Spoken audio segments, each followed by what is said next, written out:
불합격이 웬 말이냐? 합격 아니면 의미 없다. 14년째 물리치료 국시만 오지게 뚜까 패고 있는 국시 패스입니다. 어제에 이어서 오늘도 이렇게 늦은 시각에 라이브 찾아주셔서 감사합니다. 어제 참여하셨던 분들이 거의 대부분 오신 것 같은데 혹시 오늘 새로 들어오신 분 있습니까? 어제는 안 들었는데 오늘 들어오신 분, 오늘 처음으로 들어오시는 분. 예, 쫑님. 예, 어제 안 들어오시고 오늘 들어오셨단 말이죠. 성준이 님도 그렇단 말이네. 예, 두 분은 일단은 블랙리스트 하겠습니다.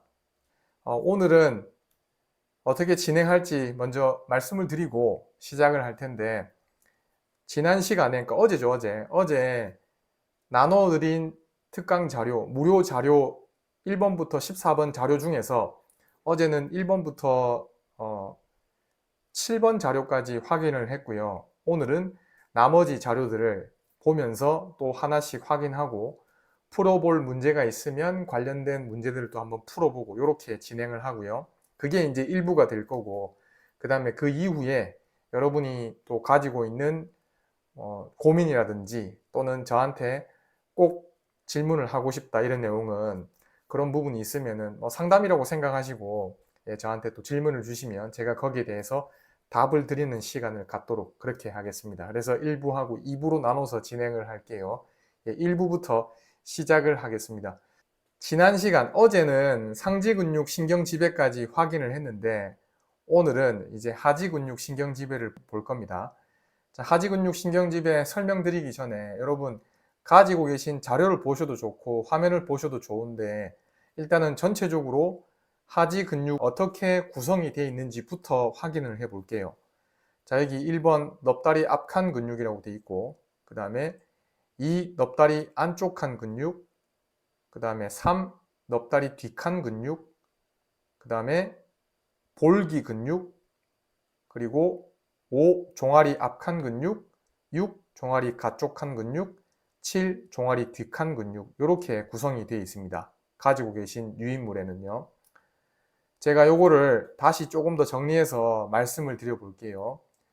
자, 하지 근육을 어떻게 구분하냐면 요거도 제가 임의로 구분하는 게 아니라 해부학 책에서 이렇게 하지 근육들을 부위별로 이렇게 구분하자 라고 약속한 걸 제가 지금 말씀드리는 거예요. 자, 넙다리 근육, 그 다음에 종아리 근육, 그 다음 발 근육. 하지 근육은 번호도 붙일게요. 1 넙다리 근육, 2 종아리 근육, 3 발 근육. 아주 간단하게만 분류하면 이렇게 셋으로 나눌 수 있습니다. 넙다리, 종아리, 발. 근데 개이득인 거는 뭐냐면은 발 근육은 국시에 안 나옵니다. 그래서 안 해도 됩니다. 국시에 해부 생리든지 또는 다른 과목이든지 발 근육을 보기 중 선택지에다가 두고 문제로 나온 문제는 없다고 보시면 됩니다. 그래서 여러분들은 해부 생리를 공부하기 위해서 근육계통을 공부할 때 근육계통에 나오는 발 근육은 전혀 보지 않아도 괜찮다는 거 말씀을 드리고요. 그럼 저희는 이제 넙다리 근육하고 종아리 근육만 오지게 잘 뽀개면 되는 거죠. 자, 넙다리 근육도 어떻게 구분을 하냐면 앞칸, 그러니까 넙다리 앞칸이란 말이에요. 그 다음에 안쪽 칸, 그 다음에 뒷칸, 그 다음 볼기 부위에 있는 근육이에요. 근데 이 볼기 부위에 있는 근육을 넙다리 근육, 여러분 볼기는 넙다리라고 보기는 좀 어렵잖아요. 허리하고 넙다리 사이에 있는 부위라고 볼 수 있지 않습니까? 뒤에서 볼 때. 그래서 이게 넙다리 근육이 맞나? 라고 생각이 되기 쉽습니다만 이 볼기에 있는 근육을 어떻게 또 넙다리 근육으로 분류할 수 있냐면 지금 앞칸, 안쪽칸, 뒷칸 했잖아요. 볼기 부위에 있는 근육을 가쪽칸 근육이라고 얘기를 하는 경우도 있습니다.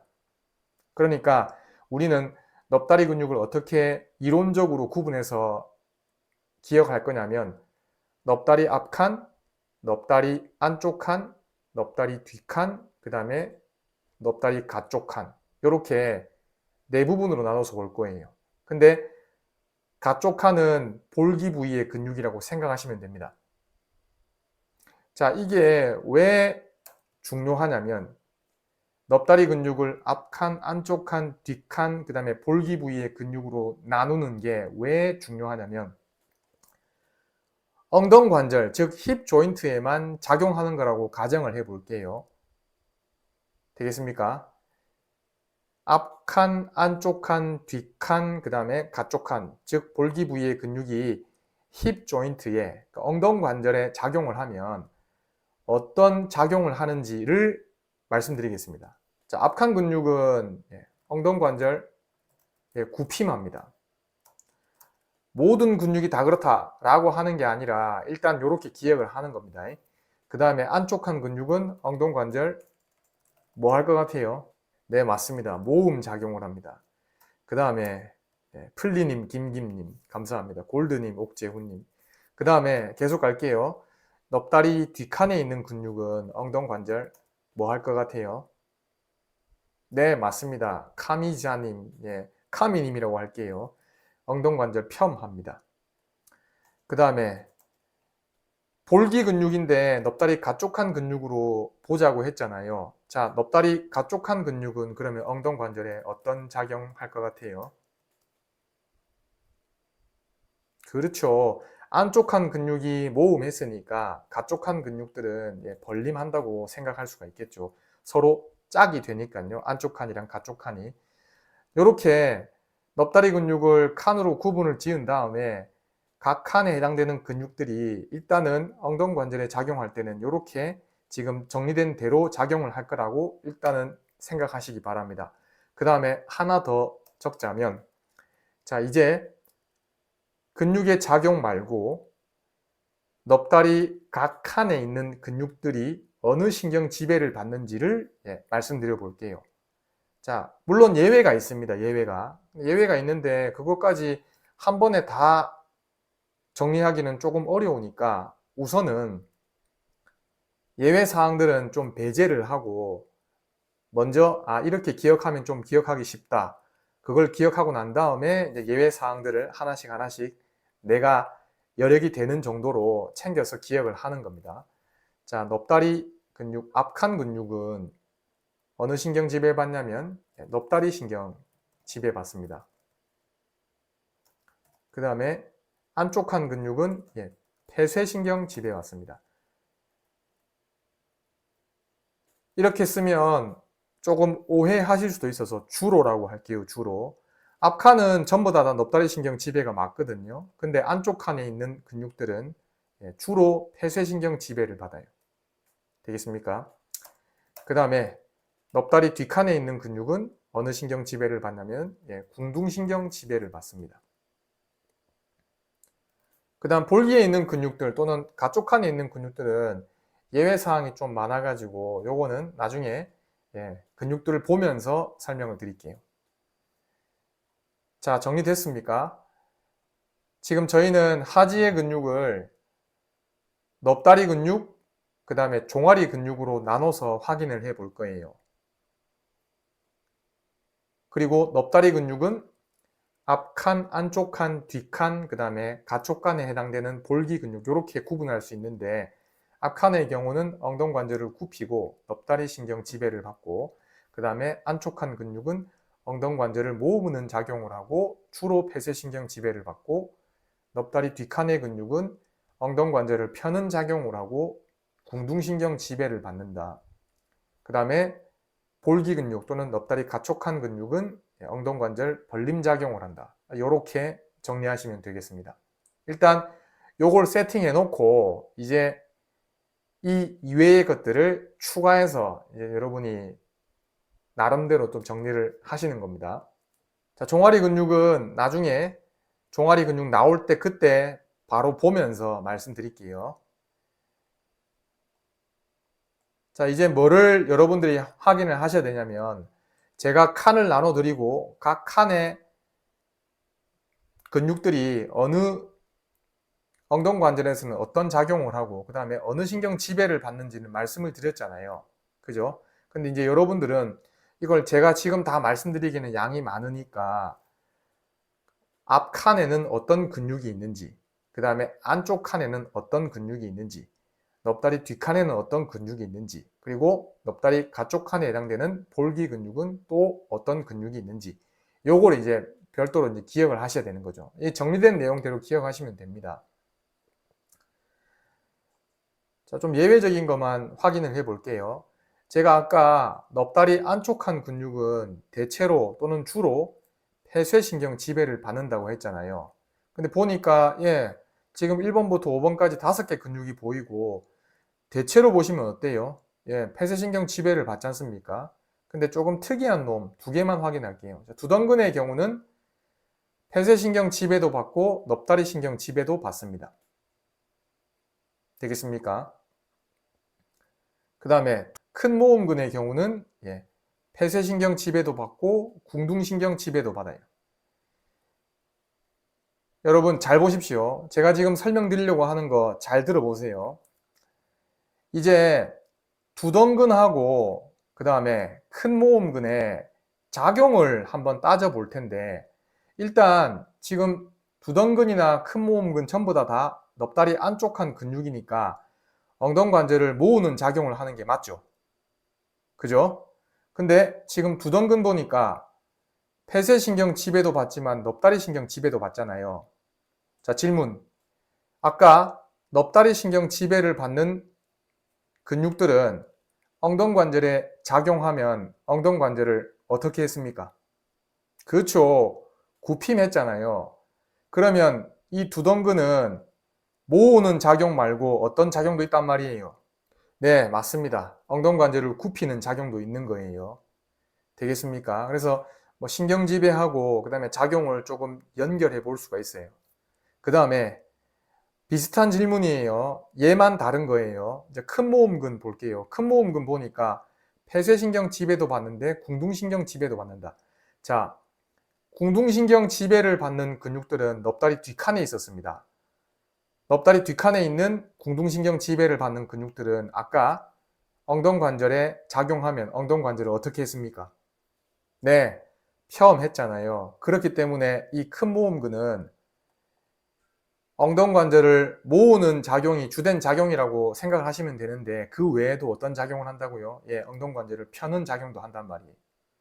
되겠습니까? 그래서 얘네들을 신경지배하고 근육에 작용하고 이렇게 연결을 좀 시켜볼 수가 있어요.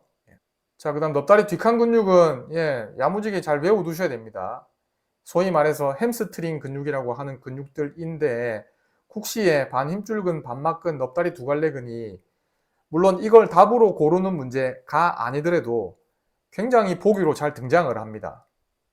그래서 작용하고 신경지배를 당연히 잘 기억을 하고 계셔야 돼요. 그 다음에 자, 볼기 근육 봅시다. 자, 볼기 근육은 10개인데 더럽게 많습니다. 이거 다 기억하실 것 없고, 먼저 요거부터 볼게요. 지금 점 찍힌 부분 있잖아요. 그죠? 점 찍힌 부분은 신경지배를 굳이 기억하지 않아도 됩니다. 되겠습니까? 왜냐하면은 이 신경이 이 근육들이 지배하는 신경이 없다, 이게 아니고 그 지배하는 신경의 이름이 뚜렷하지가 않아요. 그래서 해부학 책을 보면 뭐라고 설명해 놓냐면 이름 없는 가지, 이렇게 설명해 놔요. 되겠습니까? 그래서 뭐 폐쇄신경 또는 무슨 궁둥신경의 이름 없는 가지, 이런 식으로 설명한단 말이에요. 그렇단 말은 굳이 신경지배를 기억할 필요가 없다. 그래서 지금 번호로 얘기하면 5번, 6번, 8번, 9번, 10번 이 근육들 있잖아요. 이 근육들은 신경지배를 잘 몰라도 됩니다. 국시에서 물어볼 가능성이 굉장히 낮다고 생각하시면 됩니다. 제가 시험을 본다, 그러면 얘네들은 신경지배를 아예 안 외울 거예요. 자, 그 다음에 큰 볼기근은 아래 볼기신경 지배를 받고, 그 다음에 중간 볼기근, 작은 볼기근, 넙다리 근막 긴장근은 위 볼기신경 지배를 받는다. 기억을 꼭 해두시고요. 그 다음에 7번에 있는 바깥 폐쇄근의 경우는 폐쇄신경 지배를 받는다. 이렇게 기억을 해두시면 되겠습니다. 되겠습니까? 신경지배 지금 말씀을 드렸어요. 여기 정리되어 있는 근육들의 신경지배만 잘 기억을 해두시면 되겠습니다. 그리고 여기 바깥 폐색은 나중에 이 근육의 작용을 한번 찾아보십시오.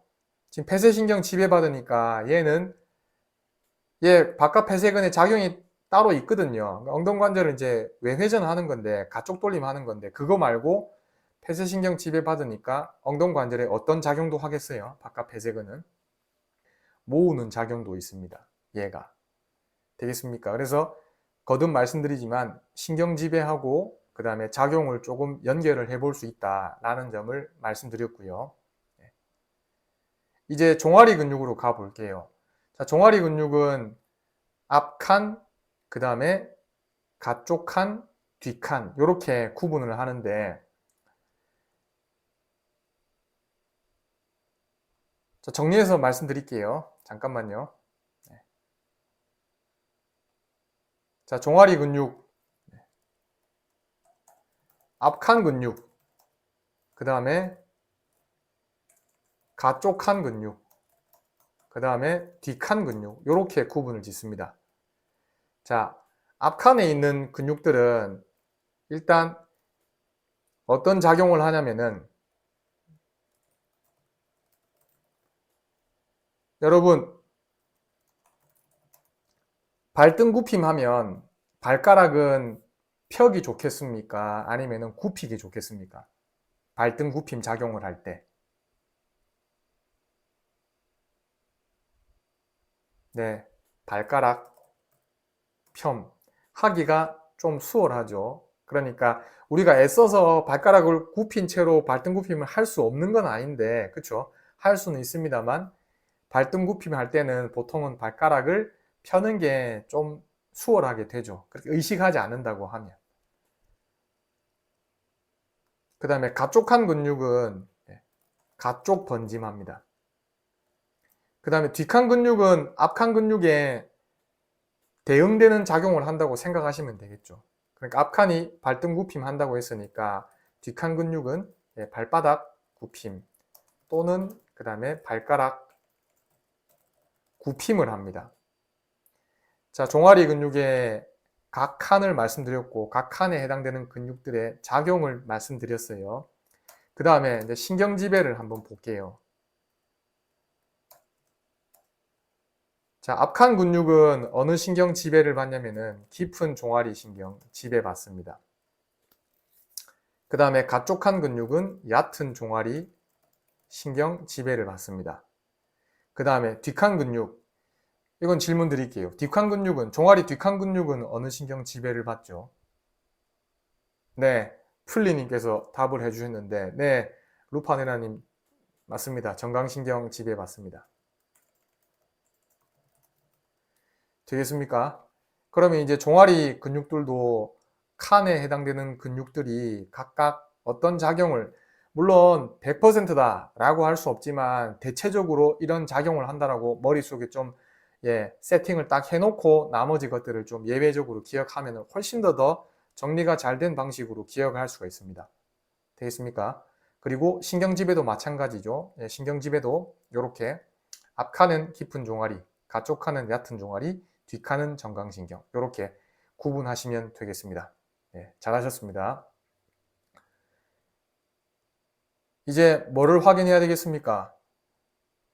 종아리 앞칸에는 어떤 근육들이 있는지, 그 다음에 가쪽칸에는 또 어떤 근육들이 있는지, 그 다음에 뒷칸에는 또 어떤 근육들이 있는지 이렇게 구분해서 이제 기억을 하셔야 되겠죠. 이건 이제 여러분의 몫입니다. 예외적인 거 몇 가지만 좀 짚고 갈게요. 여러분 여기도 잘 보십시오. 아까 종아리 앞칸에 있는 근육은 발등 굽힘 또는 발가락 펴 작용을 한다고 했잖아요. 여기 보시면 긴 엄지 펴근, 긴 발가락 펴근 이렇게 나와 있죠. 네, 이거 가지고 확인하시면 되겠고, 그 다음에 앞 정강근은 발등 굽힘 또는 뭐 발가락 펴 작용 외에 또 어떤 작용이 있냐면은 안쪽 번짐 작용이 있습니다. 앞 정강근 안쪽 번짐 기억을 좀 해두시고, 그 다음에 여기 셋째 종아리근은 가쪽 번짐 작용, 앞 정강근, 그 다음에 셋째 종아리근은 종아리 앞칸 근육은 맞는데 조금 별도로 기억을 해야 되는 부분이 있다라고 정리를 하시면 되겠습니다. 그 다음에 종아리 가쪽칸 근육은 넘어갈게요. 얘는 뭐 특별하게 더 설명드릴 게 없고, 그 다음에 종아리 뒷칸 근육 보겠습니다. 여러분 일단 여기 자료 보시면 3번하고 4번 사이가 점선으로 구분되어 있잖아요. 이게 그냥 이쯤에서 그냥 자르는 게 좋겠는데 이래서 자른 게 아닙니다. 예, 다 이유가 다 있습니다. 자, 1번, 2번, 3번 얘네들은 종아리 뒷칸 근육 중에서도 조금 얕은 층에 있는 근육이에요. 그러니까 우리가 이렇게 손으로 만졌을 때 보통 종아리 부분을 손으로 만지면 만져지는 근육이 있잖아요. 그게 이제 거의 대체로는 이제 장단지근이 될 텐데, 장단지근 포함해가지고 가자미근, 장단지빗근 얘네들이 나머지 4번부터 7번까지의 근육들보다는 좀 더 피부에 가깝게 있단 말입니다. 되겠습니까? 그 다음 나머지 4번부터 7번까지는 얘네들은 종아리 뒷칸 근육들 중에서 장단지근, 가자미근, 장단지빗근보다 좀 더 깊은 층에 있는 근육들이에요. 설명은 드리지만 여러분은 굳이 얕은 층과 깊은 층을 구분할 필요는 없어요. 왜냐하면 국시에서 얕은 층 근육과 깊은 층 근육을 구분해서 묻는 경우는 없거든요. 그래서 굳이 그렇게까지 기억하지 않아도 됩니다만, 그래도 1번, 2번, 3번 딱 묻고 그 다음에 4번부터 7번까지 딱 묻고, 그러면 이게 얕은 층이고 깊은 층이다 이렇게 구분해서 기억하시면 훨씬 더 정리가 잘 되겠죠. 네, 그래서 이렇게 구분을 해 둔 겁니다. 자, 이제 하지의 근육 신경지배와 관련된 내용을 다 봤으니까 나머지 설명 안 드린 것들은 여러분이 조금 별도로 공부를 하십시오. 좀 외울 부분은 좀 외워 두시고 관련된 문제를 한번 풀어 볼게요. 1번 문제 풀어 보시죠. 폐쇄신경 지배를 문제 푸는 건 쉽죠. 그죠? 이미 다 설명드렸는데 뭐 거의 받아쓰기 아닙니까 이거는. 자, 반막근 나머지 보기들 어느 신경 지배 받는지 한번 따져 봅시다. 반막근은 어느 신경 지배죠? 제가 쓸게요. 공둥신경 지배고, 큰 볼기근은 아래 볼기 신경 지배고, 그 다음에 두동정강근은 답이었으니까 넙다리 네갈래근은 넙다리 신경 지배고, 넙다리 근막 긴장근은 위 볼기 신경 지배죠. 이렇게 나머지 근육들도 신경 지배를 좀 챙겨 두십시오. 지금 이 구성한 선택지 있잖아요. 이 선택지는 국시에서 굉장히 잘 나오는 근육들을 제가 선택지로 가져온 겁니다. 그래서 잘 봐두십시오. 그 다음 2번 문제 풀어봅시다. 답은 짧은 모음근 얘가 답이 되겠죠. 이것도 마찬가지죠. 이제 나머지 보기들 어떤 신경 지배 받는지 한번 따져볼게요. 자, 엉덩근은 오늘 정리한 근육들 중에는 엉덩근이 없어요. 엉덩근 어느 신경 지배죠? 왠지 오래 물어볼 수도 있을 것 같은 근육입니다. 엉덩근. 엉덩근은 여러분 몸에 없는 근육입니까? 답이 너무 늦게 올라오는데. 넙다리 신경 지배받죠. 그러면 나머지 보기들 뭐 차차 보도록 하고, 엉덩근 넙다리 신경 지배니까 엉덩관절에 작용하면 어떤 작용하겠어요? 그렇죠. 엉덩관절 굽히는 작용을 하죠. 엉덩근이 이게 좀 헷갈리실 수 있는 것 같은데 뭐냐면은 일리아쿠스입니다. 일리아쿠스. 그리고 엉덩근만 묻는 경우는 잘 없고 뭐를 잘 묻냐면은 일리오 소아스라고 해서 엉덩허리근 이렇게 잘 묻죠. 그죠? 보기로는 이렇게 잘 나와요. 엉덩허리근. 큰 허리근하고 엉덩근 합해가지고 이제 엉덩허리근 이렇게 보기로 나오고 답이 된 적도 있습니다. 물론 해부생리는 아니었지만 어쨌든 엉덩허리근을 이루는 근육 중에 하나고 엉덩근은 넙다리 신경 지배를 받습니다. 그리고 엉덩허리근이 힙 조인트를 이제 플렉션 하는 작용을 하잖아요. 엉덩관절 굽힘 작용. 그래서 여기서도 신경 지배하고 작용을 좀 연결해 볼 수 있다. 라는 점을 또 확인할 수가 있네요. 네, 그러면은 나머지 보기들도 또 한번 따져볼게요. 넙다리 빗근은 넙다리 앞칸에 있는 근육이죠. 넙다리 신경 지배고, 짧은 모음근 답 찾았고, 넙다리 두갈래근 궁둥근 궁둥근이 아니라 궁둥신경 지배고, 넙다리 근막 긴장근은 위 볼기신경 지배 이렇게 됩니다. 자, 하지 근육 신경 지배는 이제 다 확인을 했고요. 이제 이어서 다음 내용 볼게요. 자, 이제 9번 자료에 있는 내용이고요. 자, 요거도 제가 정리를 너무 깔끔하게 잘 해뒀습니다. 제 자랑을 하려고 하는 게 아니고, 요거를 그냥 그대로 기억을 하고 계시면 됩니다. 그리고 더 완벽하게 하려면 기출문제를 바로 풀어보는 거죠. 저는 기출문제 그대로를 보여드리는 게 아니라 제 나름대로 조금 기출문제를 변형을 했다고 할까요? 제 나름대로 문제를 이제 좀 만들어서 낸 문제를 지금 여러분한테 보여드리거든요. 근데 실제 국시에는 어떻게 문제로 나오고 있는지를 이제 보셔야 되겠죠. 그러면 여기 있는 내용 가지고 풀 수 있는지, 그리고 여기 있는 내용 혹시나 다른 내용은 없는지 이런 것들도 확인이 되니까 더 완벽하게 대비가 되겠죠. 되겠습니까? 더 설명드릴 건 없는데 허파 용적은 물어볼 일이 거의 없다고 보고, 시험에서 물어본다면 허파 용량을 물어볼 거예요. 그리고 실제로 허파 용량만 물었습니다. 시험에서는. 그래서 여기 보시면 허파 용적은 물어볼 일이 없는데 그래도 혹시나 해서 하나 물어본다면 잔기량 얘를 좀 기억을 해 두시고, 그 다음에 허파 용량은 다 기억하십시오. 다 중요합니다. 시험에는 기능적 잔기 용량 모의고사에서 굉장히 많이 보실 거예요. 그 다음에 폐활량 이렇게 국시에 나왔던 걸로 제가 기억을 하고 있는데, 제가 더 설명드릴 것 없이 여기 나와 있는 대로 그대로 잘 정리하시면 충분합니다. 그리고 하나 더 추가로 말씀드리자면, 국시에는 TV, IRV 이런 식으로 우리말 주고 괄호 쳐서 영어를 주지 않을 수도 있어요. 되겠습니까? 그러니까 TV, IRV 이렇게만 기억하고 있다가 낭패를 보는 일이 없도록, 그러니까 TV나 IRV가 우리말로 풀면 어떻게 되는지를 반드시 알고 계셔야 돼요. 되겠습니까? 그 다음에 여기 적중 문제가 나와 있는데, 적중 문제는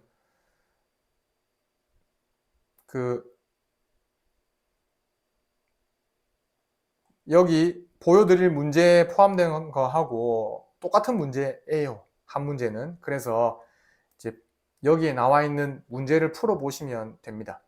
자, 1번 문제 같이 한번 풀어봅시다. 지금 ERV에다가 RV를 더한 거라고 했죠. 이렇게 기억하고 있으면 이제 답을 바로 5번으로 갈 수 있는 거죠. 그 다음에 시험에는 이렇게만 주지 않을 수도 있잖아요. 그러니까 여러분, 잘 들어보세요. 지금 과거국시라고 치면, 과거국시에는 박스형 문제가 지금, 그러니까 작년 또는 재작년 50회, 51회 국시보다 박스형의 문제가 과거에는 좀 많았단 말이에요. 다르게 얘기하면은 50회부터 박스형 문제 수가 굉장히 많이 줄고 있어요. 이거는 국시원에서 많이 줄이겠다라고 이미 예고한 거라고 생각하시면 됩니다. 많이 줄이겠다라고 여러분한테, 수험생들한테 그렇게 대비를 하라라고 어느 정도 제시를 한 거라고 볼 수 있어요. 과거 국시라고 치면 이렇게 날숨 예비량 더하기 잔기량 이런 힌트도 주고, 그 다음에 안정시 호흡에서 1회 호흡량을 날숨한 후 폐에 남아있는 공기량을 박스에 넣어가지고 힌트를 2개를 줬을 거란 말입니다. 과거 국시라고 하면. 근데 지금 국시는 어떻다고요? 지금 국시는 이제 요걸 안 준단 말이죠. 이렇게 안 주고 안정시 호흡에서 이렇게 문제가 나온단 말입니다. 그러면은 아까 자료에서 보여드렸던 것처럼 여러분은 그냥 ERV 더하기 RV 이렇게만 기억하고 있으면 문제를 못 풀 수 있단 말입니다. 되겠습니까?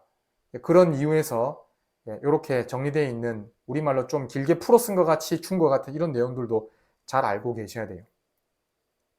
무슨 얘기인지 충분히 납득이 되시죠? 그 다음에 이제 2번 문제 풀어봅시다. 네, 채팅해 주시는 분들 너무 감사합니다. 왜냐하면 채팅이 없으면 어제도 말씀드렸지만은 너가 무슨 짓을 하는지 내가 알 수가 없거든. 네, 답은 3번이 되겠죠. 들숨 용량이 됩니다. 그 다음에 3번 문제 볼게요. 네, 맞습니다. 플리님 맞습니다. 2번이 답입니다. 요거는 제가 정리해서 드린 거 내용 한번 또 보고 그 다음에 문제 다시 한번 풀어보시면은 답이 이게 맞겠구나라고 충분히 납득이 되실 겁니다. 그리고 제가 강의 중에도 말씀을 드리는데 강조하면서 여기 뭐 최대로 이런 말 보고 총 폐용량 이러면 바로 사용하라 되는 거죠. 폐활량하고 총 폐용량을 정확하게 구분해서 문제를 푸셔야 돼요. 자, 넘어가겠습니다.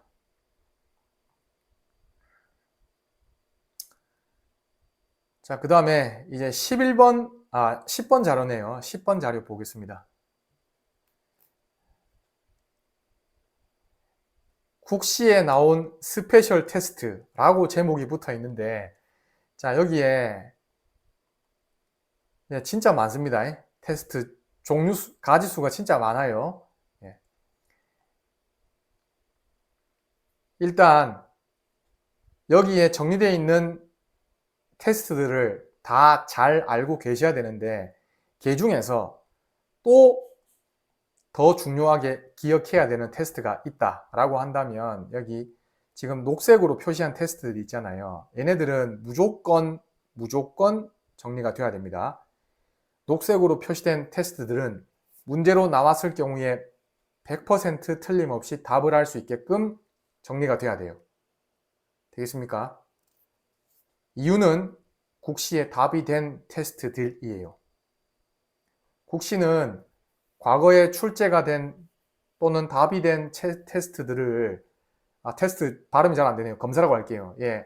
검사들을 다시 안 내느냐? 그러지 않아요. 같은 걸 또 냅니다. 그리고 과거에 냈던 걸 출제위원들이 반드시 확인을 해요. 반드시 확인을 하고 문제를 낸단 말이에요. 여러분 보는 국시에.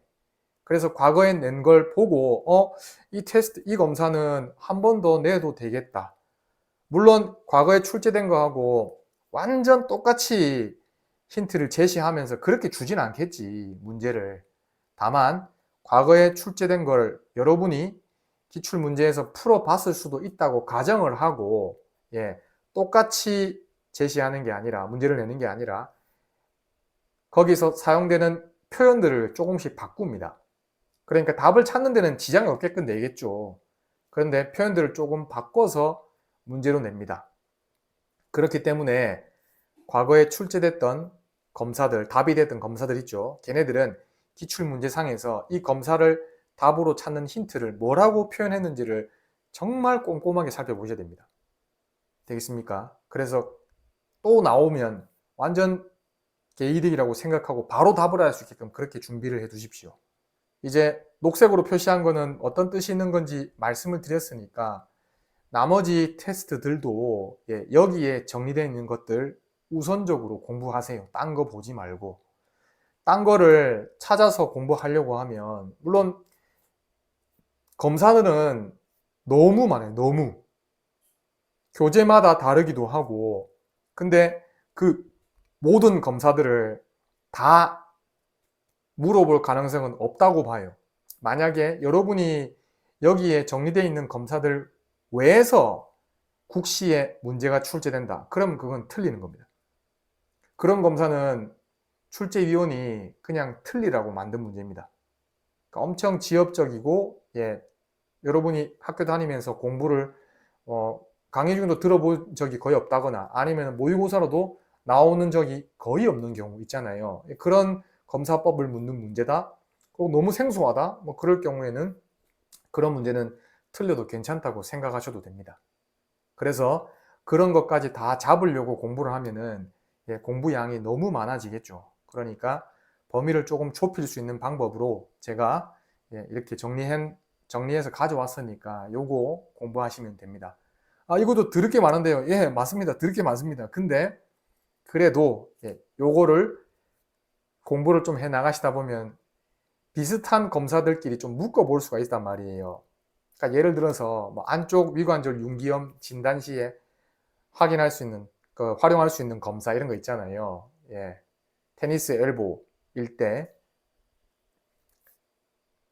확인할 수 있는 검사법 뭐 이런 거는 몇 개 검사법들이 있으니까 그런 것들을 이제 묶어 볼 수 있단 말이죠.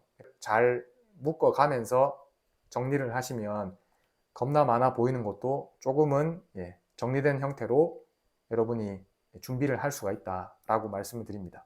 이제 11번 자료 보겠습니다. 자, 오늘의 이제 하이라이트가 될 텐데, 자, 제가 어제 뭐라고 했냐면은 내분비계 생리는 매년 출제되는 건 아니지만 해부생리에서 내분비계 생리는 해부생리에서밖에 출제가 안 돼요. 해부생리에서 매년 출제되는 건 아니지만 그래도 물어보는 게 조금 제한적이기 때문에, 그러니까 준비를 조금만 해두면 물어보는 게 너무 뻔하기 때문에 매년 출제가 되지 않는다고 하더라도 좀 준비를 하는 게 국시에서 1점 맞는데 유리하다 라고 이제 생각해서 내분비계 생리를 오늘 정리해드리는 내용만 잘 알고 있어도 충분히 국시 대비가 된다 라고 제가 말씀을 드렸습니다. 그래서 그걸 오늘 이 라이브에서 내분비계 생리를 국시 대비는 충분히 되게끔 좀 설명을 드리려고 해요. 자, 내분비계 생리는 시험에 나온다면은 뭐가 나오냐면 일단 어떤 내분비 기관 또는 내분비샘, 내분비 기관을 내분비샘이라고도 해요. 그래서 어떤 내분비 기관에서 어떤 호르몬 분비하는지 묻고, 그 다음에 그 호르몬이 우리 몸에서 어떤 작용하는지 묻습니다. 그 다음에 좀 더 나아가서 또 힌트를 하나 더 준다면, 이제 문제상에서 힌트로 준다면 어떤 특정 호르몬이 과잉 분비되거나 아니면은 결핍되었을 때 어떤 증상이 또는 어떤 질환이 나타날 수 있는지를 묻습니다. 다시 정리할게요.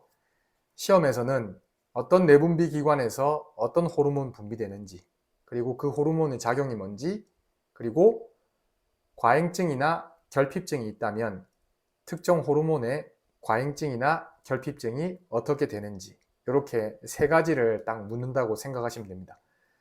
이렇게 묻는다고 말씀을 드리면 여러분은 물론 오늘 여기서 모든 내용을 다 말씀을 다 드리지는 않을 건데, 왜냐하면 정리가 되어 있는 부분이 있으니까 제가 따로 설명드리지 않더라도 그 조금 전에 말씀드렸던 그 세 가지에 맞춰 가지고 공부를 하시면 되겠죠. 되겠습니까? 그건 이제 여러분의 몫이 됩니다. 뭐 강의를 들으시는 분들은 해부생리, 오예생, 오직예생 강의를 들으시는 분들은 그 강의에 잘 정리가 되어 있으니까 그거 보고 하시면 되고, 되겠습니까? 자, 가보시죠. 자, 먼저 내분비 계통의 구성이라고 되어 있는데, 내분비 계통은 호르몬을 분비하는 내분비 기관들을 이렇게 모아놓은 계통을 내분비 계통이라고 합니다. 그 호르몬을 분비하는 내분비 기관을 모아놓은 계통. 근데 우리 몸에서 호르몬을 분비하는 기관이 얘네들만 있냐? 그렇지 않아요. 얘 말고도 더 있습니다. 콩팥에서도 호르몬이 분비가 되거든요. 근데 지금 여기는 콩팥이 없잖아요. 그래도 해부생리 국시 해부생리용으로 내분비 계통의 구성으로 기억해야 될 내분비 기관들은 이거면 충분합니다. 이 안에서 다 나올 거라고 생각하고 이 내분비 기관들을 잘 정리해서 알고 계시면 됩니다. 되겠습니까?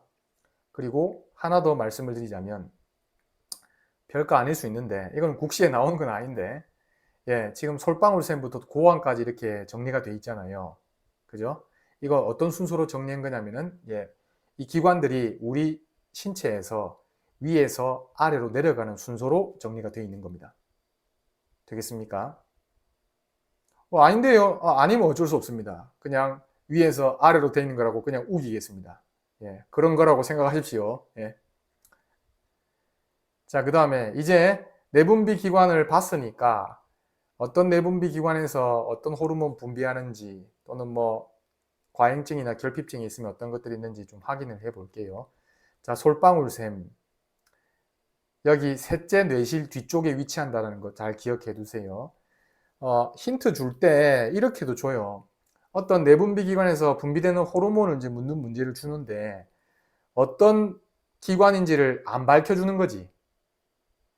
여러분 가만 생각해 보세요. 갑상샘에서 분비되는 호르몬 힌트로 그렇게 주면 대번에 답을 찾을 거 아닙니까? 되겠습니까? 그래서 그 호르몬이 분비되는 기관 있잖아요. 내분비 기관. 그 내분비 기관에 해부학적인 위치를 준단 말이에요. 솔방울샘처럼 셋째 뇌실 뒤쪽의 위치 이렇게 준단 말입니다. 그럼 여러분들이 보기를 보니까 이거는 이제 내분비 계통 문제다라고 파악을 했으면 내분비 생리 문제다라고 파악을 했으면 이제 보기 보니까 호르몬 관련된 거니까 내분비 계통이네 이렇게 생각을 했다고 하면 이제 어디서 분비가 되는 호르몬인지를 이제 문제에서 찾을 때 힌트를 그냥 노골적으로 안 준단 말입니다. 되겠습니까? 그래서 이런 말들도 좀 기억을 해 두셔야 돼요. 특정 내분비 기관의 해부학적인 위치도 같이 알고 계셔야 됩니다. 그 다음에 나머지 내용들, 이제 멜라토닌을 합성해서 분비한다는 점이 이제 솔방울샘에서 잘 기억을 해 두셔야 되는 부분이고, 나머지 어떤 작용하는지 이런 것들은 정리가 되어 있는 대로 봐두시면 되겠습니다. 그 다음 뇌하수체 볼게요. 자, 뇌하수체는 여기도 보시면 사이뇌 시상하부 아래에 매달려 있다. 그 다음에 나비뼈의 안장이라고 하는 곳에 오목해진 부분이 있거든요. 거기를 이제 뇌하수체 오목이라고 부르는데, 여러분 만약에 뇌하수체에서 분비되는 호르몬을 문제로 줄 때 그런 문제에서 힌트로 뇌하수체 오목에 위치한다 이런 말 당연히 안 주겠죠. 그럼 뇌하수체에서 분비되는 호르몬이라고 대번에 알 거 아니에요. 무슨 얘기인지 충분히 이해가 되시죠? 뇌하수체는 앞, 옆하고 뒤옆으로 구분을 한다. 이제 앞, 옆, 뒤옆에 해당되는 호르몬들 보겠습니다. 자, 앞, 옆에 6개 나오고 그 다음에 뒤옆에 2개 나옵니다. 그래서 뇌하수체에서 분비되는 호르몬 물론 이거 말고도 또 있습니다만 이 정도로만 정리하겠습니다. 앞, 옆에서 분비되는 호르몬 6가지, 그 다음에 뒤옆에서 분비되는 호르몬 2가지. 됐죠? 네, 이렇게 정리하시면 충분해요. 그 다음에 몇 가지 용어 한번 살펴볼게요. 여기 보시면 물질 대사를 촉진한다고 되어 있잖아요. 성장 호르몬에. 물질 대사를 촉진한다 해서 대사라는 말은 뭐 합성하거나 또는 분해하거나 우리 몸에서 일어나는 거의 모든 화학작용들을 대사라고 얘기합니다. 그래서 보통의 경우 이제 성장 호르몬 같은 경우는 이 대사를 굉장히 활발하게 하는 그런 호르몬이다. 이렇게 정리가 되겠습니다. 그 다음에 2번 갑상샘 자극 호르몬. 여러분 갑상샘 호르몬하고 갑상샘 자극 호르몬하고 다릅니다. 갑상샘 자극 호르몬은 말 그대로 갑상샘을 자극하는 호르몬이에요. 갑상샘 자체를 자극하는 호르몬. 되겠습니까? 그리고 갑상샘에서 분비가 되는 호르몬이 영어로는 이제 티록신이라고 얘기하고 그걸 풀어가지고 우리말로 갑상샘 호르몬이라고 얘기해요. 다시 말씀드리지만 갑상샘 자극 호르몬하고 갑상샘 호르몬은 달라요. 갑상샘 자극 호르몬은 뇌하수체 앞 옆에서 분비가 되는 거고 갑상샘 호르몬은 갑상샘에서 분비가 되는 거고. 자, 그 다음 3번 또 보시죠. 부신겉질 자극 호르몬. 네, 얘도 부신겉질 호르몬이 아니고 부신겉질을 자극하는 호르몬입니다. 그 다음에 4번 볼게요. 난포 자극 호르몬. 자, 난포를 자극하는데 일단 난포가 뭔지부터 얘기하겠습니다. 난포는 난자를 싸고 있는 주머니 이렇게 생각하시면 돼요. 그 난포할 때 난이 난자로 생각하시면 되겠고 그 다음에 난포할 때 포가 이제 주머니 이렇게 생각하시면 됩니다. 그래서 난포 자극 호르몬은 난포를 자극해서 난자가 성숙되도록 하고, 그 다음에 또 좀 특이한 거 있죠. 여러분, 난포 자극 호르몬은 난자를 싸고 있는 주머니인 난포를 자극한다고 했으니까 여성에만 해당이 될 것 같잖아요. 근데 고환도 자극을 해요. 좀 특이하죠. 그래서 고환을 자극해서 정자 형성을 촉진한다. 이 부분도 잘 기억해 두셔야 되겠습니다. 그 다음에 5번 볼게요. 황체 형성 호르몬. 네, 배란 촉진합니다. 황체 형성 호르몬. 그리고 배란 후에 황체 형성을 촉진합니다. 난자를 싸고 있던 주머니는 배란하고 난 뒤에 황체라고 하는 게 되거든요. 여러분, 제가 지금 설명드리는 거 아주 정확하게 잘 모르셔도 괜찮습니다. 그냥 여기 나와 있는 말 정도로만 이해하셔도 충분하고, 어쨌든 황체 형성 호르몬은 배란을 촉진하고 그 다음에 배란하고 난 뒤에 황체 형성을 촉진한다. 이렇게 기억하시고요. 그 다음에 황체에서 프로게스테론 분비합니다. 되겠습니까? 프로게스테론은 황체에서 분비가 돼요. 그리고 프로게스테론은 여러분이 잘 아시겠지만 이제 임신을 유지시켜주는 호르몬이 되는 거죠. 프로게스테론. 여기 보시면 프로게스테론의 분비 증가로 임신을 유지한다고 되어 있잖아요. 자, 그 다음에 황체 형성 호르몬도 황체라는 말이 여성하고 관련이 있을 것 같은데, 잘 보시면은 고환의 사회질 세포를 자극해서 남성 호르몬을 분비를 촉진한다고 되어 있잖아요. 그래서 황체 형성 호르몬이 남성하고도 관련이 있는 호르몬이다 라는 점을 좀 별도로 기억을 하셨으면 해요. 자, 그 다음에 젖분비 호르몬일 경우 임신 중 유방의 발달 및 젖분비 자극한다 라고 기억하시면 됩니다. 그리고 영어로도 주게 될지는 잘 모르겠는데, 그러니까 영어를 소리 나는 대로 읽어가지고요. 젖분비 호르몬은 이제 프로락틴이라고 얘기합니다. 자, 뇌하수체 앞옆에서 분비되는 호르몬 6가지 잘 기억해 두십시오. 그 다음에 뒤옆에서 분비되는 호르몬 2가지 보겠습니다. 자, 7번, 8번 중에서 나중에 문제로 확인하겠지만 항인용 호르몬은 국시에 출제가 됐었습니다. 답이 됐었어요. 잘 알고 계셔야 되겠죠. 자, 옥시토신 항인용 호르몬, 옥시토신부터 볼게요. 자, 옥시토신은 일단 시상하부 뇌실곁택에서 합성이 된다라는 점을 기억해 두시고, 나머지는 작용이니까 옥시토신이 어떤 신체에 어떤 작용하는지를 적어둔 거니까 이대로 보시면 되고요. 그 다음에 항인효 호르몬은 시상하부 시각위핵에서 합성이 된다라고 기억을 꼭 해두십시오. 힌트로 조금 어렵게 제시가 된다고 하면 제가 지금 말씀드렸던 부분 있죠. 어디서 합성되는지를 물어볼 수 있습니다. 힌트로 제시할 수 있습니다. 그 다음에 항인효 호르몬의 경우는 여기 바소프레신이라고 되어 있는데, 바소가 뭐 혈관할 때 관을 뜻하거든요. 관. 그 다음에 프레스는 말 그대로 압력을 가하는 거잖아요. 여러분, 혈관에다가 압을 가하면 당연히 혈압은 어떻게 되겠습니까? 올라가겠죠. 그래서 항인효 호르몬은 혈압을 높이는 작용도 합니다. 그래서 마지막에 보시면 혈관 수축을 통한 혈압 상승 촉진이라고 되어 있죠. 그러니까 말 그대로 혈압을 올리는 거예요.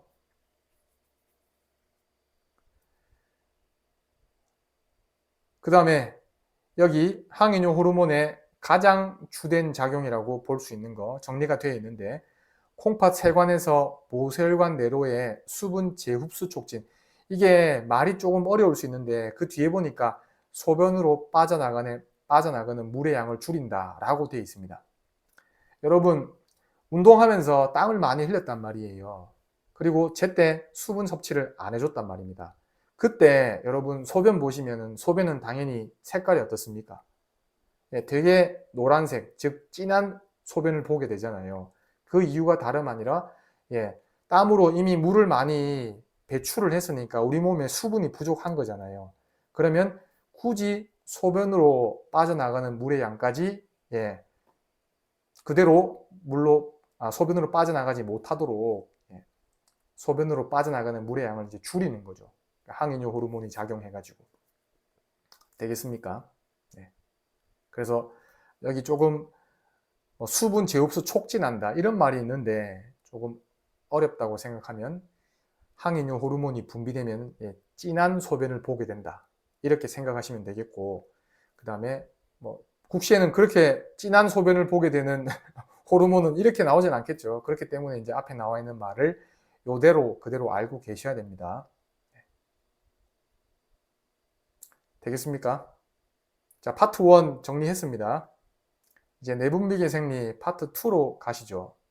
계속해서 내분비 기관, 어떤 내분비 기관에서 어떤 호르몬 분비되는지를 또 계속해서 확인을 할 겁니다. 자, 갑상샘 같은 경우에 후두연골인 방패연골 아래쪽에 위치합니다. 방패연골이 어디냐면, 여러분 지금 제 얼굴이 동그란 화면상에 동그란 그 원 안에 잘 보이는지 모르겠습니다만, 여기 볼록하게 튀어나온 거 있잖아요. 우리가 흔히 울대라고 하는 거. 여기 볼록 튀어나온 게 다름 아니라 이제 그 후두연골 중에서 방패연골이 앞쪽으로 튀어나온 부분이거든요. 그래서 이거 바로 아래쪽에 갑상샘이 위치합니다. 만약에 여기보다 위를 잡으면서 난 갑상샘이 좀 안 좋은 것 같아요. 그럼 개수작 부리지 말라고 얘기해 주십시오. 갑상샘은 거기 없다고.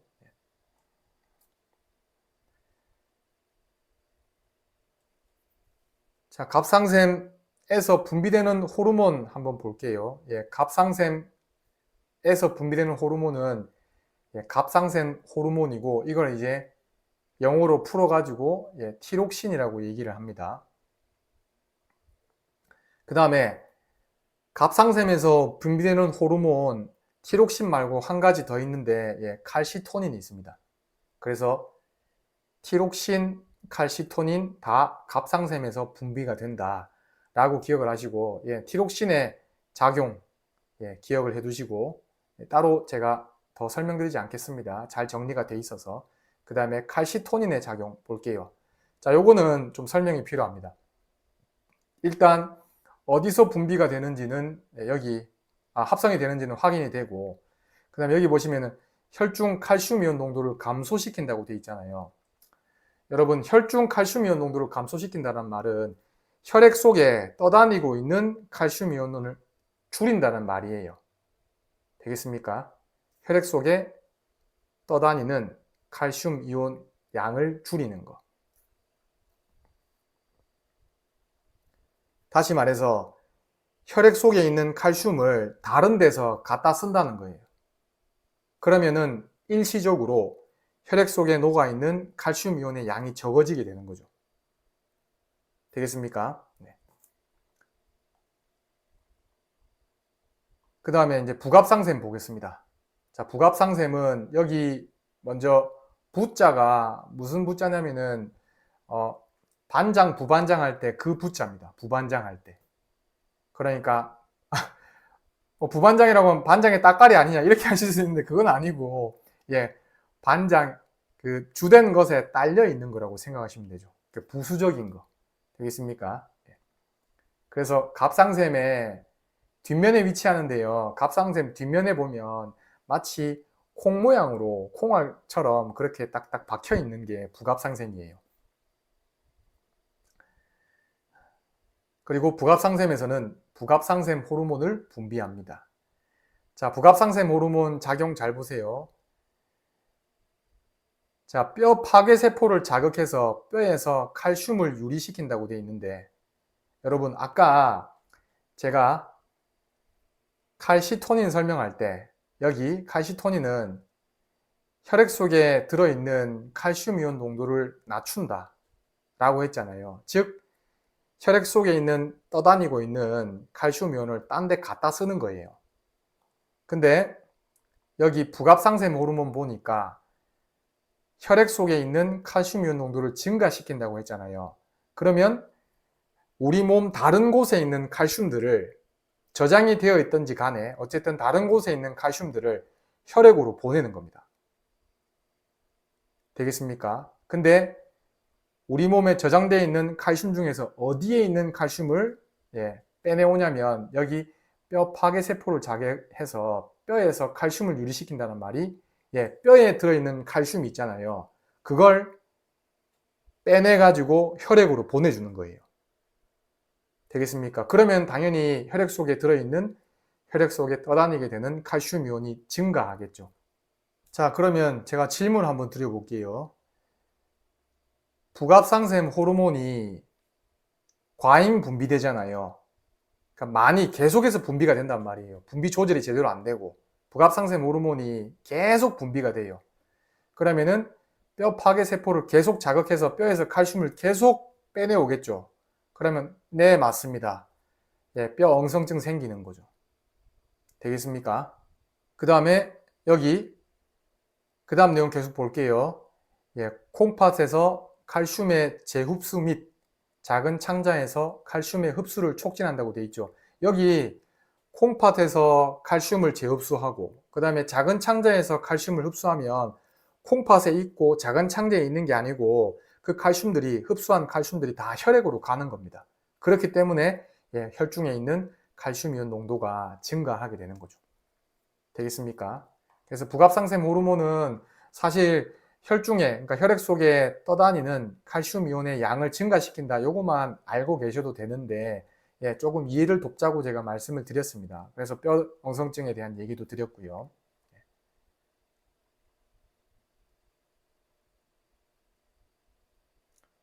자, 그 다음에 부신 볼게요. 부신.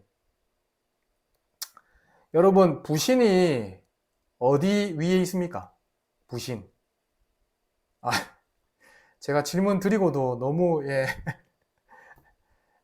답이 있음에도 불구하고 제가 이걸 확인 안 하고 바로 질문을 드렸네요. 콩팥 위에 있잖아요. 그래서 여기 신자가 여러분 콩팥을 신장이라고 하지 않습니까? 신장.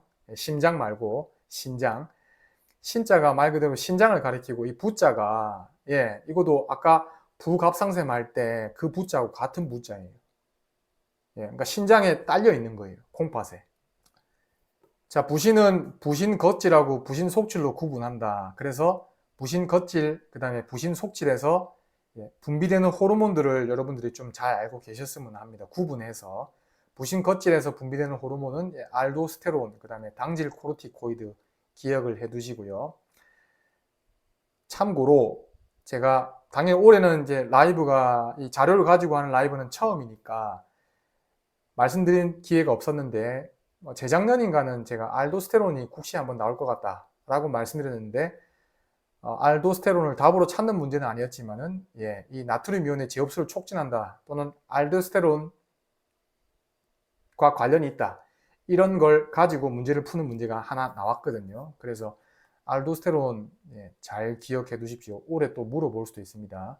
나트륨 이온을 재흡수 촉진한다 라는 알도스테론의 작용 기억해 두십시오. 그 다음에 부신 속질에서는 에피네프린하고 노르에피네프린이 분비가 되는데 여기 작용은 보시면 되고요.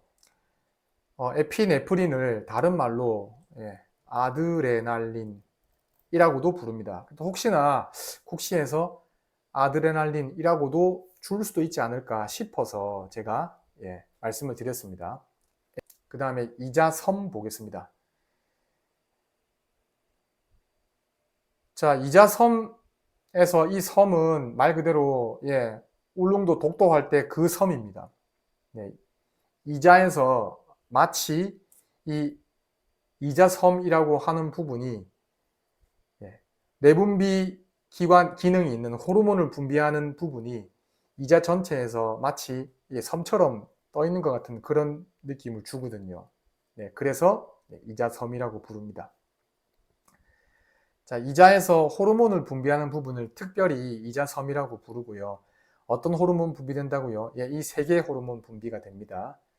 그 다음에 이 각각의 호르몬들이 어떤 작용하는지는 여기 나와 있는 대로 잘 기억해 두시고 그 다음에 여러분 나중에 문제를 보면 알겠지만은 자, 이자섬의 베타 세포, 이자섬의 알파 세포, 이자섬의 델타 세포에서 분비가 된다. 이자섬이라고 하는 곳에서도 여러 세포들이 있는데 그 세포들 중에서도 어떤 세포에서 분비가 되는지도 기억을 하셔야 됩니다. 되겠습니까? 작용은 따로 말씀을 안 드릴게요. 여기 나와 있는 대로 기억하시면 됩니다. 그 다음에 난소, 고환. 난소는 이제 여성에 있는 거고 이제 고환은 남성에 있는 건데, 난소의 경우는 에스트로겐하고 프로게스테론 분비가 된다. 기억해 두시고, 그 다음에 고환, 테스토스테론 분비가 된다. 이렇게 기억하고 계시면 되겠습니다. 혹시나 여기 여성의 2차 성징, 그 다음에 남성의 2차 성징 이란 말에 대해서 혹시나 좀 낯설게 생각이 된다라고 생각되시면 2차 성징이 딴 게 아니라 생물학적으로 이제 여자는 더 여자답게, 남자는 더 남자답게 그렇게 만들어주는 역할을 하는 거라고 생각하시면 되겠습니다. 자, 내분비 계생리 이제 마지막 볼게요.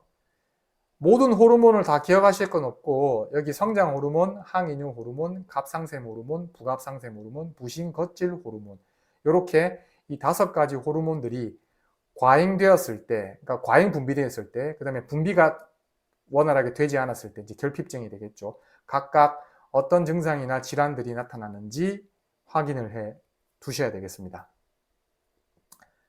자, 항인유 호르몬만 설명을 드릴게요. 아까 항인유 호르몬의 작용이 뭐였어요? 수분의 재흡수를 촉진하는 거라고 했잖아요. 그러니까 우리 몸에서 물이 많이, 소변으로 물이 빠져나가지 못하도록 하는 거라고 했지 않습니까? 그러면 항인유 호르몬이 과잉, 즉 많이 분비되잖아요. 그러면 당연히 우리 몸에서 수분을 더 많이 재흡수하겠죠. 그러면 소변의 양이 굉장히 줄어들게 됩니다. 그래서 핍요증이 되는 거고요. 그 다음에 만약에 항인유 호르몬이 제대로 분비가 되지 않는다. 그러면 우리 몸 상태가 어떻든지 간에 상관없이 항인유 호르몬이 적절하게 분비가 되지 않음으로써 소변으로 빠져나가는 물의 재흡수를 제대로 못하겠죠. 그러면은 소변으로 물이 많이 빠져나갈 수 있습니다. 그게 이제 요붕증입니다. 되겠습니까? 그래서 핍요증과 요붕증, 항인유 호르몬의 과잉증과 결핍증으로 잘 기억을 해두시기 바랍니다. 자, 이제 관련 문제 한번 풀어볼게요.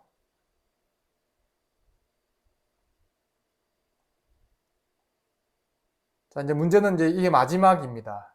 4문제인데 1번부터 4번까지 하나씩 풀어보죠, 같이. 답은 1번이 맞죠? 자, 이제 앞에 나와 있는 내분비 기관이 잘못됐다고 생각하고 내분비 기관, 그러니까 칼시토닌을 분비하는 내분비 기관은 뭔지 한번 저희가 바꿔보겠습니다. 칼시토닌은 어디서 분비가 됩니까? 네, 맞습니다. 갑상샘에서 분비가 되죠. 그죠? 네. 예, 헷갈리실 수 있습니다. 나중에 또 헷갈리는 부분은 다시 정리하면 되니까요. 그 다음에 프로락틴은 어디서 분비가 됐죠? 네, 뇌하수체 뒤엽이 아니라 뇌하수체 앞엽에서 분비가 됩니다. 그 다음에 노르에피네프린, 이거는 어디서 분비가 됐습니까? 부신 겉질이 아니죠. 네, 부신은 맞는데, 네, 부신 속질, 이렇게 돼야 되겠습니다. 그 다음에 항인유 호르몬은 네, 뇌하수체 뒤엽에서 분비가 되죠.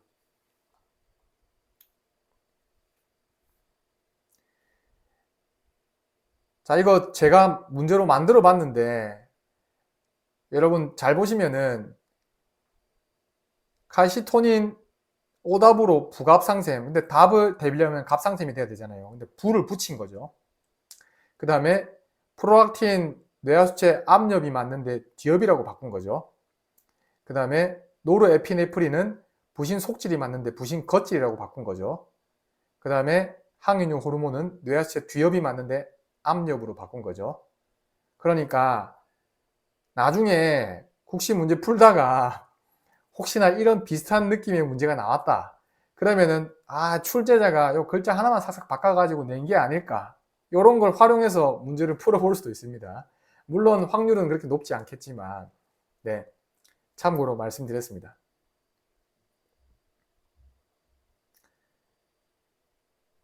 자, 2번 문제 보시죠. 맞습니다. 항균요 호르몬이 답이 되는 거죠. 지금 잘 보세요. 자, 수분의 제흡수를 촉진해서 소변량을 감소시킨다. 이게 첫 번째 힌트가 되는 거고, 그 다음에 말초혈관을 수축해 혈압을 높인다. 이게 두 번째 힌트인 거고, 그 다음에 과잉 분비 시에 핍뇨증을 유발한다. 이게 세 번째 힌트가 되는 거죠. 그러니까 이 문제는 힌트를 세 개를 준 거란 말이에요. 이 중에서 여러분이 알고 있는, 기억하고 있는 걸 그거 가지고 이제 문제를 푸시면 됩니다. 근데 힌트의 개수는 갈수록 줄어들 수 있다고 말씀드렸어요. 그래서 그 점도 감안해가지고, 제가 정리한 자료로 드리는 거나 아니면은 뭐 지금 강의를 수강하고 계시다면 수강 중에 말씀드리는 내용들, 그리고 또 강의 교재에 나와 있는 내용 있잖아요. 그런 것들을 꼼꼼하게 잘 봐두십시오. 어떤 게 힌트로 제시될지 모르니까. 그리고 그 힌트의 개수가 얼마든지 앞으로는 더 줄어들 수 있으니까요. 그 다음에 3번 문제 보시죠. 점액 부족 및 크레아틴병을 유발하고 신체 전반의 대사를 촉진한다. 갑상샘 호르몬이 답입니다. 그 다음 마지막 문제입니다. 네, 인슐린을 분비하는 세포는 베타 세포가 되겠습니다. 되겠습니까? 네, 알파 세포는 글루카곤 분비하고, 그 다음에 델타 세포는 소마토스타틴 분비하고, 이렇게 됩니다.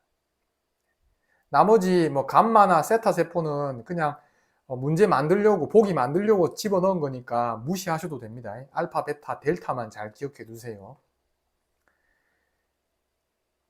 자, 이제 마지막 자료 볼게요.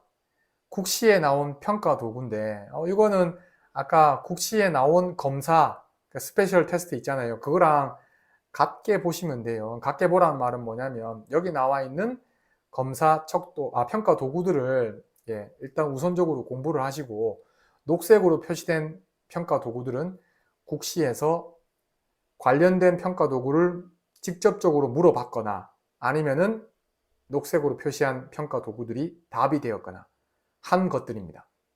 되겠습니까? 34개인데 딴 거 보지 말고 제발입니다. 모의고사에서 나오는데 이거는 그러니까 모의고사에서 분명히 여기에 정의된 것 외에도 답이 되는 게 나올 수 있어요. 평가 도구가. 검사 스페셜 테스트도 마찬가지고. 근데 일단 이거부터 하라는 겁니다. 이거부터 해놓고 그 다음에 내가 여력이 된다. 그러면 모의고사에서 나오는 여기 정리되지 않은 검사들을 하나씩 섭렵하는 겁니다. 되겠습니까? 순서를 말씀드린 거예요. 제발 엉뚱한 것부터 보지 말고 이거부터 보십시오. 그 다음에 조금 추가로 설명드릴 부분을 말씀드리면, 여기 간이 정신상태 검사가 시험에 답이 됐거든요. 그 검사 답이 된 문제에서 보기로 나온 게 여기 임상 치매 척도, 그 다음에 전반적 퇴화 척도, 한국판 몬트리올 인지평가, 로벤스타인 작업치료 인지평가, 이렇게 됩니다. 네. 그러니까 이렇게 5개가 보기로 나왔단 말이에요. 그러니까 치매 검사와 관련된 것들인데, 이제 답은 어쨌든 이게 됐어요. 네. 다른 것들은 실제로 답이 될 가능성이 굉장히 낮다고 봅니다. 이유는 뭐냐면, 여러분 작업치료사 국시에도 평가 도구를 묻는 문제가 나오거든요. 근데 작업치료사들은 물리치료사들보다 인지와 관련된 부분을 조금 더 디테일하게 다룹니다. 그래서 임상 치매 척도 이런 그 평가 도구들이 작업치료사 국시에서도 보기로 나와요. 그래서 이 문제 같은 경우, 그러니까 간이정신상태 검사가 답이 된 문제 같은 경우에는 오히려 물리치료 국시보다는 작업치료 국시에 조금 더 가까운 그런 문제가 아니었을까라고 생각을 합니다. 그래서 여러분들은 딴 거 생각할 거 없고 여기 5개 중에서 간이 정신상태 검사 얘만 제대로 기억을 하시는 거예요. 되겠습니까?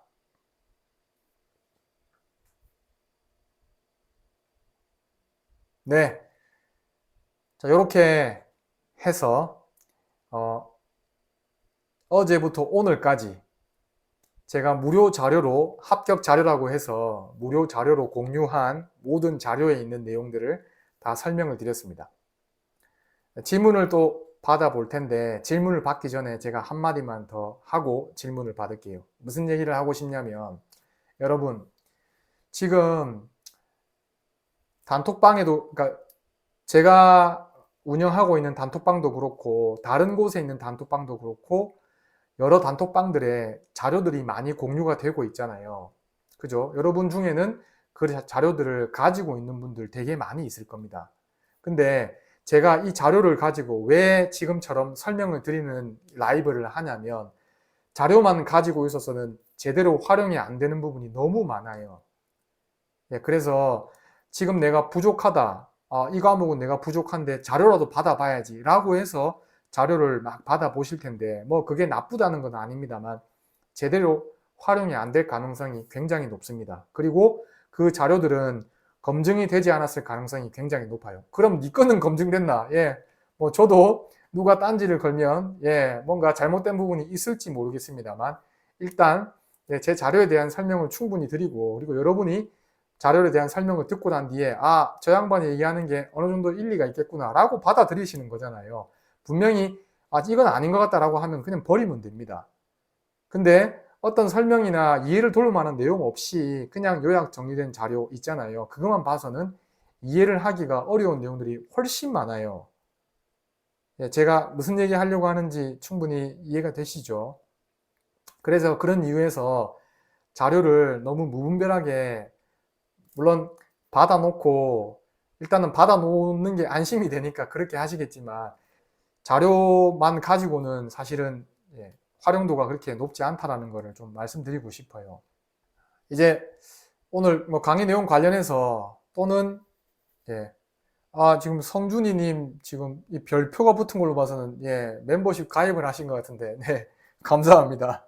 예, 가입해 주셔서 감사합니다. 그 오늘 강의 내용 관련해서나 아니면은 또는 여러분이 지금 겪고 있는 조금 어려운 부분, 국시 공부 관련해 가지고 앙기모띠 예, 예, 나름 리액션으로 앙기모띠 하겠습니다. 네, 이 멤버십 그 닉네임이 앙기모띠거든요. 네, 아무튼 그건 그렇고 네, 상담은 아니고 여러분이 좀 답답하게 생각하는 부분들 저한테 질문 주시면은 성준이님 제가 감사합니다. 멤버십 이렇게 가입을 해주실 줄 몰랐는데, 네. 네, 질문을 주시면 제가 또 답을 좀 드리는 시간을 가져볼게요. 지금 한 1시간 반 정도 진행을 했는데, 맹님, 코어 문제집은 어떤 식으로 활용해야 할지 궁금합니다. 코어만으로는 부족한 개념들이 많아서 많이 힘듭니다. 코어에는 굉장히 많은 정보가 들어있어요. 예. 그러니까 국시에 나올 수 있는 것들을 굉장히 많이 실어놨단 말이에요. 코어에는. 다른 요약집도 마찬가지예요. 국시에 나오는 것들, 좀 비중 있게 나오는 것들만 실어 놓은 게 아니라 국시에 나올 수 있겠다라고 하는 거를 만약에 100이면 1에서 100을 다 실어 놨단 말입니다. 그런 이유에서 일단 코어 문제집이 문제를 거기 실려 있는 문제들을 풀면서 앞에 나와 있는 요약 내용들도 좀 같이 연결해서 공부하시면 좋긴 한데 그게 부족하다면 사실은 전공책을 좀 찾아보셔야 돼요. 네. 그리고 여기 코어만으로는 부족한 개념들이 많다고 했는데 제가 아까 말씀드렸잖아요. 개념이 부족하진 않아요. 부족한 건 설명이 부족합니다. 예. 혹시 이게 이제 그 개념이라고 말씀하신 게 제가 답으로 드린 설명과 같은 말인지는 잘 모르겠습니다만 어쨌든 개념이 부족하다기보다 그러니까 국시에 나올 수 있는 내용들은 많이 다루고 있는데 다만 그 내용들을 충분히 이해하기에 조금 내용이 좀 부실하지 않나 설명이 좀 부실하지 않나는 게 제가 드리고 싶은 말씀입니다. 그래서 거듭 말씀드리지만은 코어 보시면서 전공 교재도 같이 좀 보셔야 돼요. 정말 많은 정보 너무 감사합니다. 예, 제가 감사합니다. 라이브에 덕분에 어제하고 비슷하게 들어오신 것 같은데 제가 덜 외롭게 예, 방송을 할 수 있도록 여건을 마련해 주셔가지고 제가 오히려 더 감사합니다. 네, 하트를 많이 눌러주시는데 예, 감사합니다. 지금 풀커리 패키지 수강하시는 분들이 있잖아요. 예, 그런 분들은 제가 여는 강의, 제가 여는 특강은 유료 강의가 없을 겁니다. 그냥 다 무료로 들으실 수 있고요. 만약에 제가 지금 수강 중인 강의 외에 다른 그 특강을 마련해서 열게 된다. 지금과 같은 거 말고. 그러면은 유료 강의를 열 수 있습니다. 그러면 네, 유료 강의는 또 아무나 다 들으실 수 있게끔 그렇게 할 테니까, 예, 또 공지 제가 하게 되면 보고 필요하신 분들은 강의 들으시면 됩니다. 그 다음에, 매행님, 노베 국시생한테 큰 빛이 되셨습니다. 너무 감사해요. 예, 제가 좀 더 빛이 될 수 있도록 잘 준비해서 아직까지 이제 시작이라고 생각하시면 되거든요. 예, 이제 국시가 시작된 거라고 생각하시면 돼요. 물론 강의 들으신 분들은 예, 계속해서 듣고 계시면 되고, 그 다음에 예, 7월, 8월 잘 준비해가지고 나중에 이제 9월부터 모의고사 보게 되면은 그때부터 진짜 제대로 된 국시 공부가 시작된다고 생각하시면 됩니다. 그래서 아직까지 이제 제가 또 할 수 있는 것들이 많이 있고 여러분의 도움을 드릴 수 있는 부분이 많이 있으니까 좀 더 합격하는데 도움을 드릴 수 있도록 제가 계속해서 연구를 할게요. 예, 말씀 감사합니다. 그 다음에 성준이님 덕분에 잘 준비할 수 있을 것 같습니다. 예, 잘 준비가 될 수 있도록 저도 잘 준비하겠습니다. 채은님, 저 아니었으면 포기했을 것 같아요. 감사합니다. 예, 끝까지 합격할 때까지. 그리고 풀거리 패키지는 올해 수강료를 내게 되면 혹시나 합격을 못하게 되면은 합격할 때까지 수강료는 면제가 됩니다. 계속해서. 그래서 그 부분도 참고하시고요. 그 다음에, 예, 플리님, 이모티콘 감사드리고, 정인영님, 루파레나님 감사합니다. 예, 풀커리로 꼭 들으세요. 쌉 이득입니다. 예, 개 이득이 되도록 좋은 강의를 계속해서 하겠습니다. 이선영님, 저도 교수님이 아니었으면 포기했을 것 같습니다. 감사합니다. 열심히 할게요. 네, 루파레나님, 저도 교수님이 아니었으면 길을 못 찾고 헤맸을 것 같습니다. 감사합니다. 네, 자, 오늘 라이브는 이렇게 마무리하겠습니다. 늦게까지 또 라이브 참여해 주시고 또 이렇게 자리해 주셔가지고 너무 감사드리고요.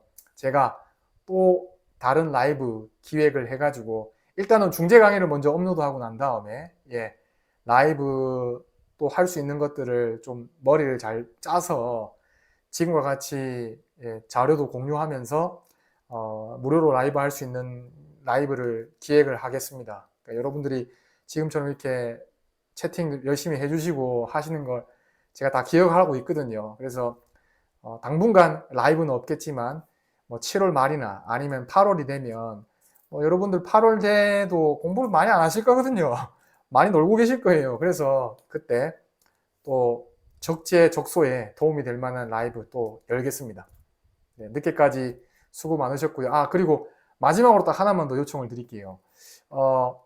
오픈 채팅방, 그러니까 지금 단톡방 있잖아요. 단톡방에다가 거기다가 오늘 라이브 후기 이런 거를 좀 올려주시면 감사하겠습니다. 제가 그거 보고 예, 뭐 인스타라든지 아니면은 제 뭐 나름 홍보를 하는데 활용을 할 수 있거든요. 여러분의 이름이나 아니면은 뭐 또는 이모티콘 닉네임이나 이런 것들은 노출이 안 되고 그냥 내용만 노출이 될 거예요. 그래서 그런데 활용을 할 수 있도록 예, 도움이 되었다면 예, 채팅방에다가 후기 남겨주시길 부탁드리겠습니다. 예, 늦게까지 수고 많으셨고요. 예, 또 뵙겠습니다. 예, 국시 끝날 때까지 계속 같이 합시다. 예, 수고 많았습니다.